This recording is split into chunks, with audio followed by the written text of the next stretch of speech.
Okay, good day, ladies and gentlemen. You're welcome to my own capstone project for Google GenAI course.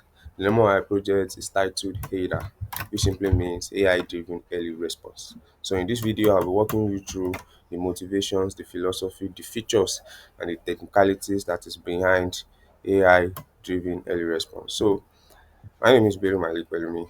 I'm a data scientist, and my Google Capstone project, like I said earlier, is titled AIDER. So AIDER is a real-time AI disaster assistant for Africa.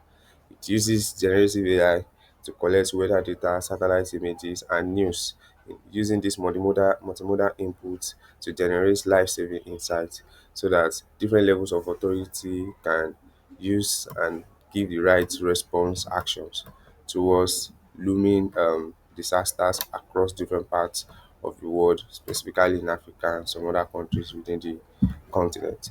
So, yes, think about this.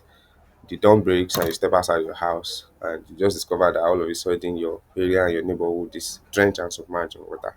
There's no alerts, no warnings, no early get up and take care of the emergency response, whatever. So just the reality that a disaster has struck without notice. Yes, this is what many communities, many cities, many areas in Africa face.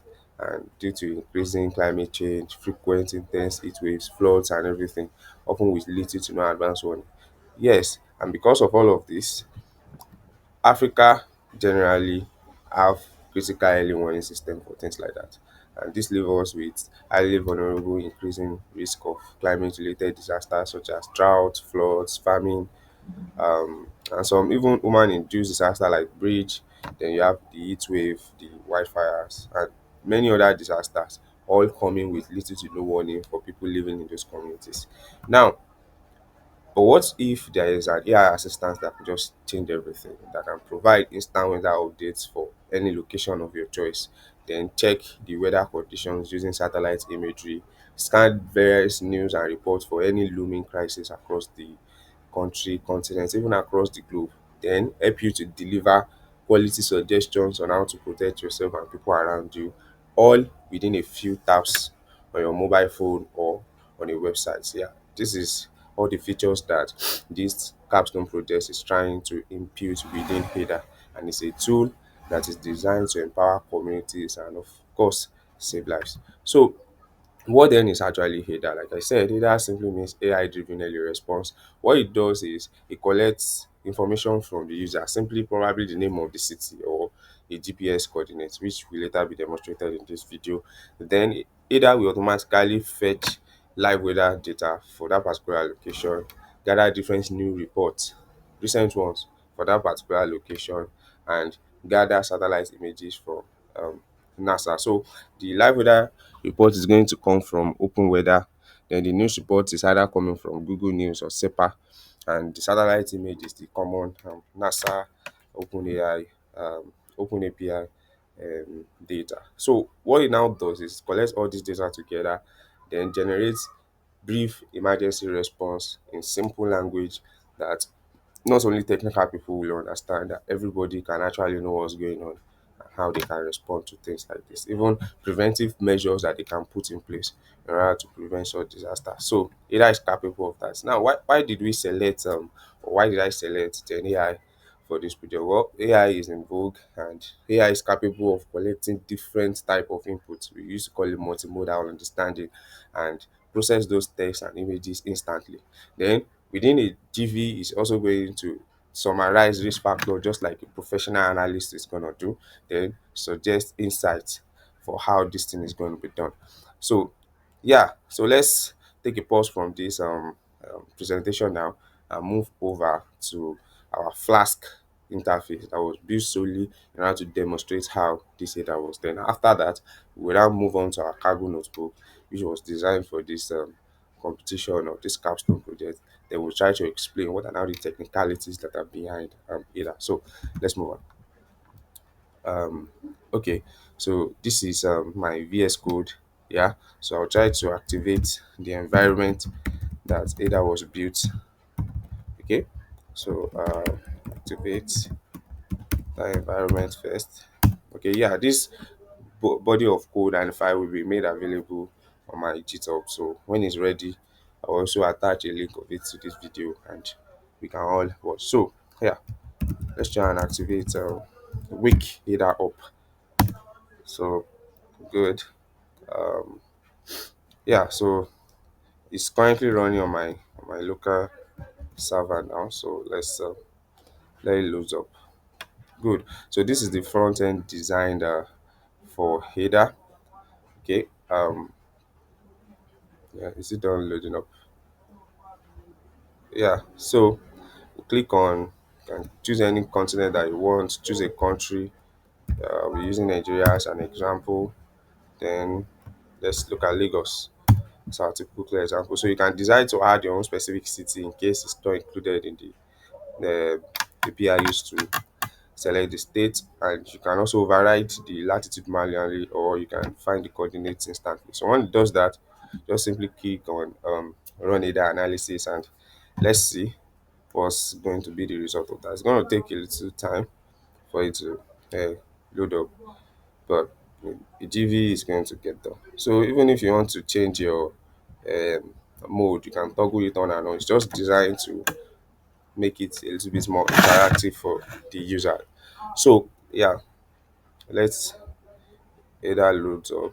Yeah, as you can see, yes, it has told us that currently in Lagos State, the temperature is around 28.21 degrees Celsius. The condition is, you can see the condition of the cloud, the 80% humidity, the wind, the cloudiness. Okay, yeah, that's true. I'm currently in Lagos now, and we had rain just about 5 minutes ago. So yeah, the cloudiness is kind of right. So and it's going to generate some, you know, news regarding the current disaster rate. You can see lost home and rising cities in Nigerian coastal affairs in Lagos. Some research has been said, okay, we are going to be expecting flood in some parts of Lagos soon, the flooding. So you can see a couple of all of that. And you can actually go to those news and check if they are real news. You can see they're actually real news. Can you see? It's new. So data is working quite fine. So then it's telling us that okay, the satellite analysis, we need to analyze the image. Okay, the satellite image is completely obscured by thick layers of cloud and a couple of other things telling you that you might not be able to, and it's telling us that's one of the things that I can do, check whether it can conclude from the image, and a couple of other things that's going to tell us. Then it's telling us that Lagos currently is facing a high risk of flooding based on the news report and a couple of predictions from the experts, although he didn't really get much information from the satellite image that he got. Then from there, then what are now the predicted risks that we're expecting in Lagos State? We are probably expecting flooding anytime soon, coastal erosion, potential displacement, and a couple of other stuff. Then what are the affected areas? Say, okay, those coastal communities in Lagos and Lagos Island. Okay. Then recommended action is okay. Let's see if we can get some clearer image and we'll be able to discern more information. Then deploy area surveillance, contact local authorities, prepare a emergency response team, disseminate flood warnings and safety, and a couple of other score. Then it's going to rate how urgent this is. Now, out of a scale of 5, that is telling us that in Lagos State, emergency is currently 4 and needs immediate and alacrity so that the government will respond to this. So you can look for other parts of the world as well. Let's see, probably North America and let's see the United States. Let's check probably North Dakota or North Carolina. So it's automatically going to fetch the coordinates to the nearest accuracy. Then we run again. Then and now it should be on note that AIDER is based on a free Gemini API, and it's rate limited. It's a limit to the amount of questions that we can ask. So that's one of the current limitations of AIDER. So in case AIDER falls into the rate limit, it's going to pop back into a feedback callback analysis that was already generated to it and a couple of other stuff. So just in order to ensure that I continue serving the user. So that is, let's just wait up for this second. Okay, so it's telling us that the temperature there is very, very low at the moment, and the humidity, the wind, the cloudiness as well, telling us some of the stuffs that is happening in North Dakota right now. So yeah, you can see South Dakota satellite natural disasters there. So a couple of other news related to the disaster and some of the things that is currently happening in that part of the world. Then it's analyzing the satellite image now. See, it's just even a whole lot of bunch of information for you to learn from here.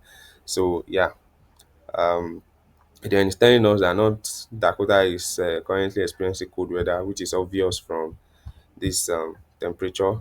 Then a couple of other stuff telling us what are the predicted risks that they will be expecting anytime soon, and what are those areas that is of high importance at the moment, rural agricultural regions of North Dakota. Then what are the actions that is recommending for different aspects of response teams.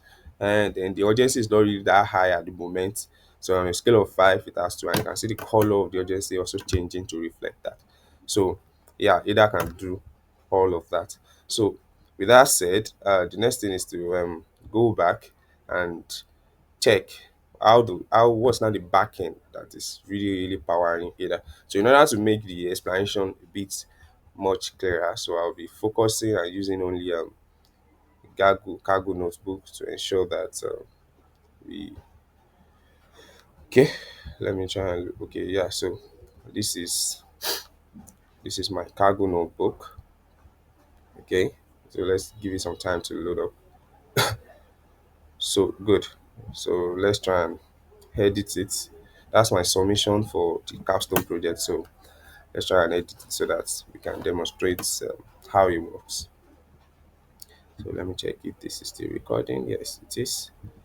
So good. Okay, yeah. The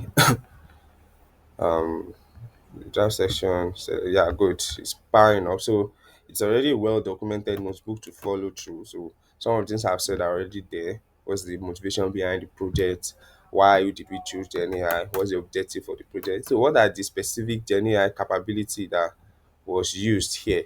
So yeah, as you can see, multimodal understanding, RAG, few short prompting, structured output generation, function calls and simulations, as we have shown in the Flash app that we just demonstrated. So yeah, yeah, and where did we get the data from? So I've said it: OpenWeather, Google News, or SEPA, and a couple of others. Now, the reason why we chose some of these APIs, of course, they are free, they have more limits, and for free tires and all. So the first thing that anybody wants to, work on Header would do is register on the 4 API keys. Okay, so just all you have to do is just go to some of the links that have been attached. So once you're there, you register for the API key, and the API key is always there. Once you have it, you copy all the API keys, and once you have all the API keys copied, come over to add-ons here, cargo secrets here, and add all of them. You can come here to hash secrets here, put in the label, put in the key, save, and make sure it is toggled on as you have this. So you do that for all the 4 API keys. This extra one that you have there is my own personal cargo ID, so that's why you have it there. You can include it, or it's optional anyway. So once you have all of that, then the next stage is to install all the required libraries. Okay, for those of you that are familiar with Python before, of course, you need libraries to work on certain things. They're just a bunch of codes written together in a way that you can reuse them. So some of the libraries that we'll be using here is just the Google Generative AI. Comes with, then you import all the modules that you need. Okay, and all these different packages, from the required data. And data is required so that you'll be able to get recent reports from all the APIs, including Gemini. So that is that. So then you load up all the API keys that have been saved in cargo secret, which is this. Okay. So you can run it step by step. Let me run this. Okay. So once we run that, it's gonna take a time. Then we run this other one as well. So yeah, the next thing is to now wake up Gemini by initializing it. Okay.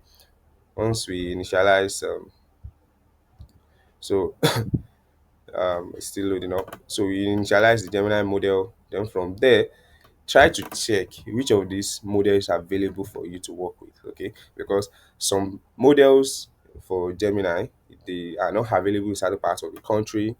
So you ensure you go ahead and check the API documentation. See here to look at the available ones for you and free. So ensure you check, and you check your usage history to ensure that you are not rate limited in any way. Okay, so ensure you do that.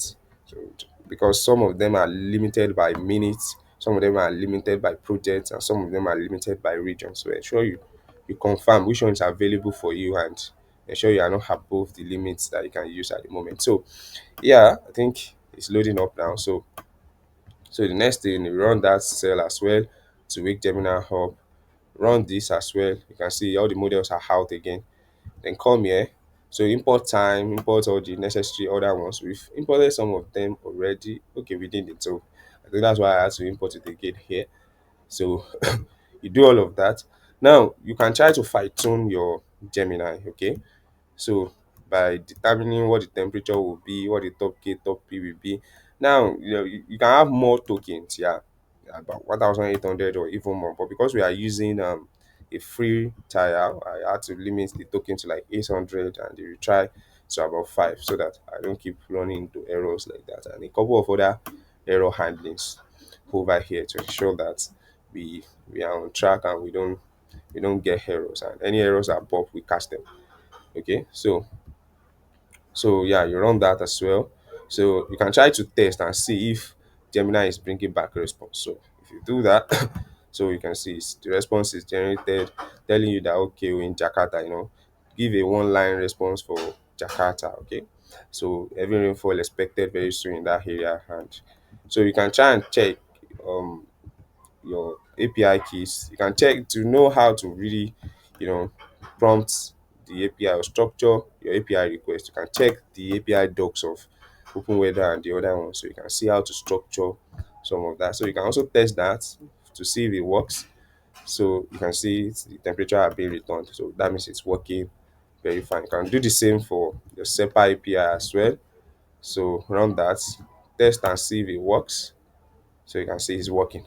Good. So the next one is you do the same thing for the NASA API.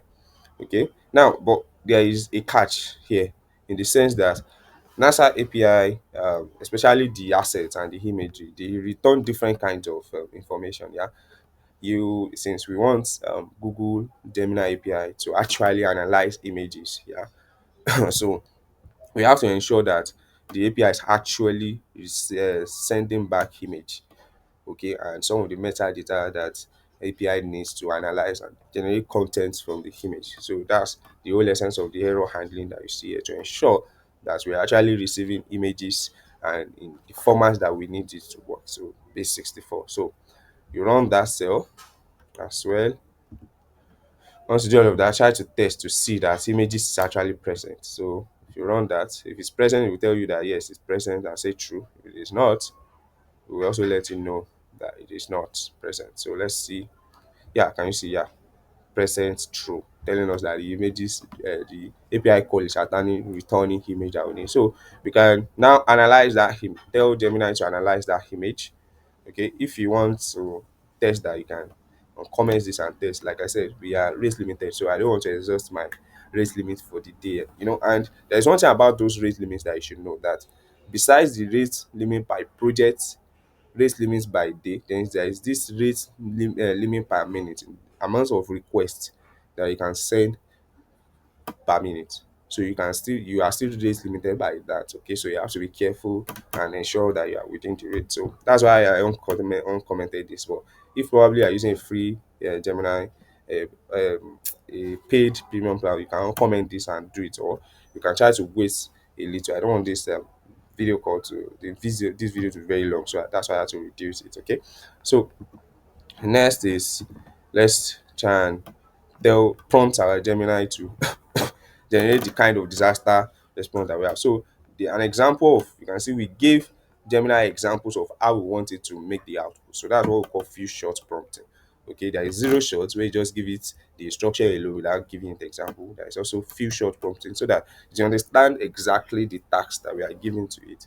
Okay, so it's one way to ensure you are getting the right response from your AI. So you can check whether you can make that into, okay, yeah, it's running now. So good.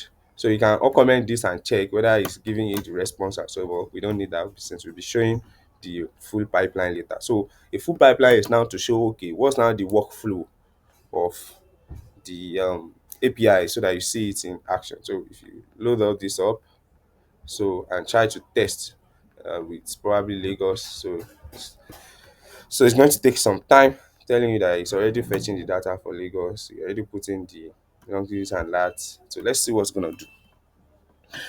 So it takes a while because it has to start by uh, doing API calls for open weather, do API calls for SEPA, do API calls for the NASA satellite image, then analyze them, then structure it in the way that I want. Oh, good. Results are house. Okay, so this is the AIDER results. So it's telling you, okay, today's date is 21st, and situation summary, okay, telling you Lagos is currently experiencing all of this. You understand? So what are now the predicted disaster risk? Oh, he said is high.